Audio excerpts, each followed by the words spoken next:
Hi, y'all. Just want to do a quick record overview of a tax service bureau suite dash build that I have completed for a client. So this is her dashboard. I branded it to her colors and her logos. Um, she's not taking payments at this time, so she didn't want the payment integration to show invoices and so forth.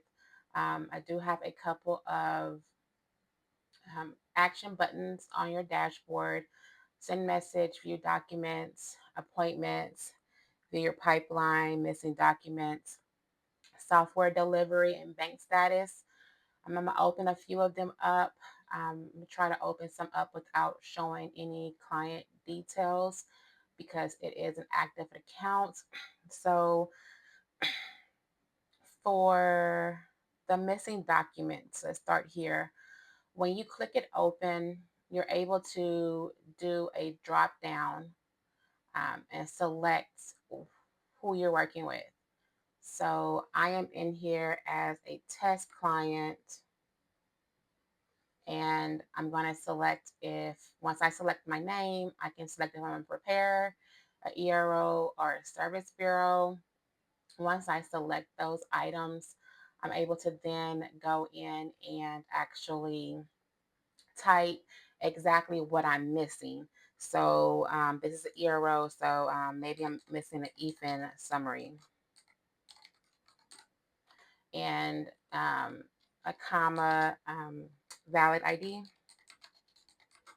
And then I would just submit and press submit. So once I press submit, it actually generates a full email to that client, which is me at this time, stating what information I'm missing. And so it takes out the kind of the guesswork and having to create full emails when you're trying to onboard or get missing information. Same thing with the bank status form. You pick the username. Then I have a couple action buttons. One for bank app has been submitted, it's been approved, denied, or if it's still pending. And then when I press submit, it actually sends the client an email to let them know um, either if I submitted it, if I press that one, it will tell them that bank application has been submitted. Please be sure to check your emails from your chosen bank to complete your compliance training.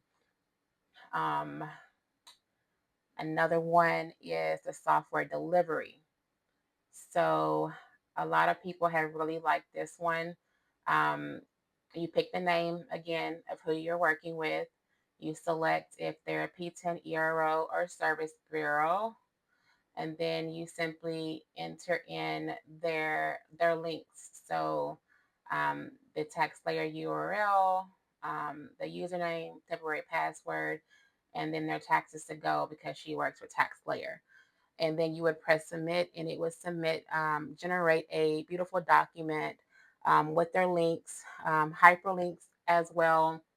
If you have support for your tax software, any directions, any precautions that you want your ERO partner to know once they have been onboarded, it would all be in that document.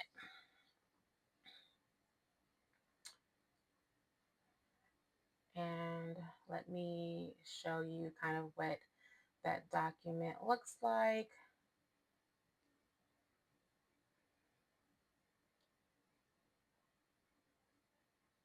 So depending on if you are an ERO or preparer or Service Bureau, the documents are different. So this one says, has um, Legacy Pro Tax software access, your login URL, username, temporary password, taxes to go URL, demo. I had the demo link on there, their software support notice, and their phone number. And then you can have them sign it or not. It's just on you what your preference is.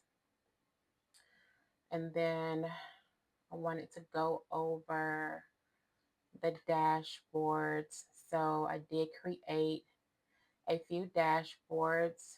I'm going to show you the prepare dashboard. I mean, the ERO dashboard is one of them. So it would say the ERO's name here, and I have a little message that she created. You can send a message. They can send a message, upload documents, submit a support ticket. So if something's wrong, you actually have an option to submit a support ticket. Um, Email, name, subject, request type. I did do a drop down of some common things the tax office may be needing. Um, you can put an explanation, and then you can also upload documents. And then you're also able to see any tasks that you may assign that particular office ERO. Their links are also here. The URL for the tax software, I have it embedded here, so they can always just click it. And if you click it, it opens up in a new tab. Their username, once that form is filled out, will go here. Their taxes to go link will go here. And I also have their demo link embedded here. And then a couple more things that are on here are like the check the software status. So there is an onboarding flow, and it goes by um, your actions. So if I haven't completed an onboarding yet, so it's telling me I need to complete onboarding. But if I had completed the onboarding, it would tell me that it's in review. If I submitted that missing documents letter, it would tell me that I'm missing documents. It'll also tell me that it's what I'm missing and an option. So let's say, let me come to mine and kind of show you what I mean.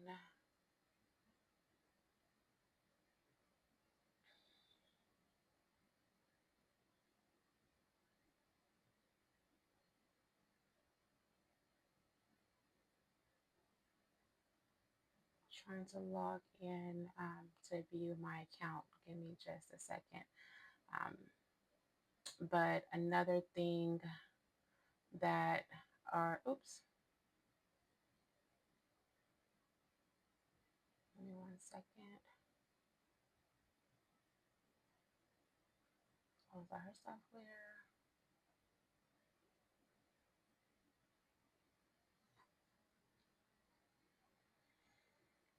I did give some portal pages in here. So the software link is here as well. They want to book a strategy call. It's here for them to book. It's taking a minute to load. Um, they have a CRM link. They have a private community where they have training courses and communications in there. There's also a link for important numbers. So the office or that ERO can have them at their fingertips.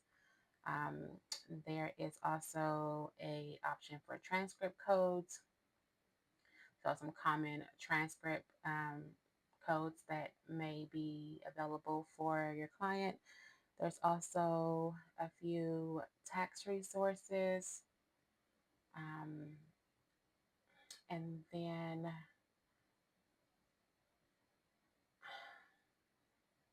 there's also an office vault.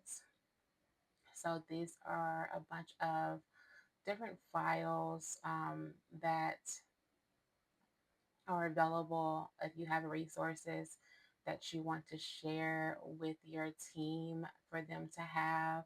So, like office templates, disengagement letter, SOPs, tax training. Um, you can put in and create as many files you may want to go in here or for them to have.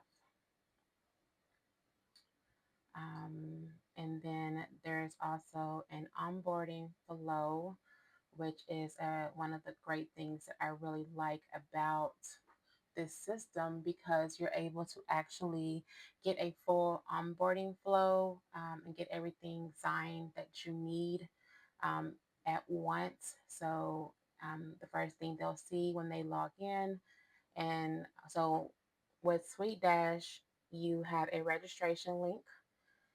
Once they sign up for the registration link, this is hers. You select who you are, and then you get an email to confirm your account.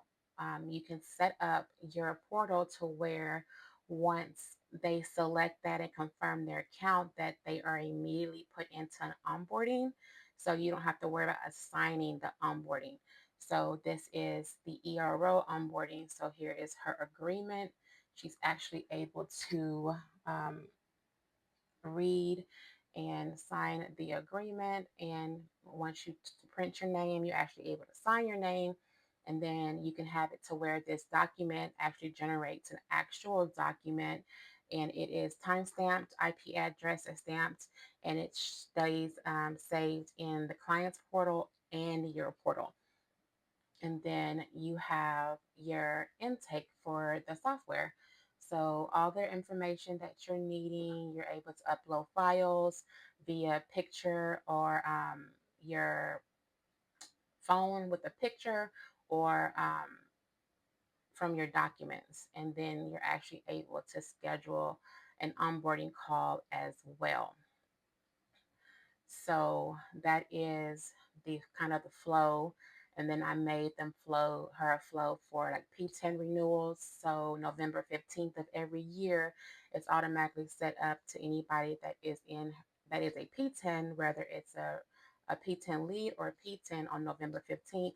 They get the agreement, and they also get the onboarding to update and get the new P10 numbers, the letter, and also any update they gain. And then there's also one for the ERO renewals that go off November 1st, with the agreements and the banking and information to see what bank they wanted to use for the tax season, make sure any banking or business information has changed.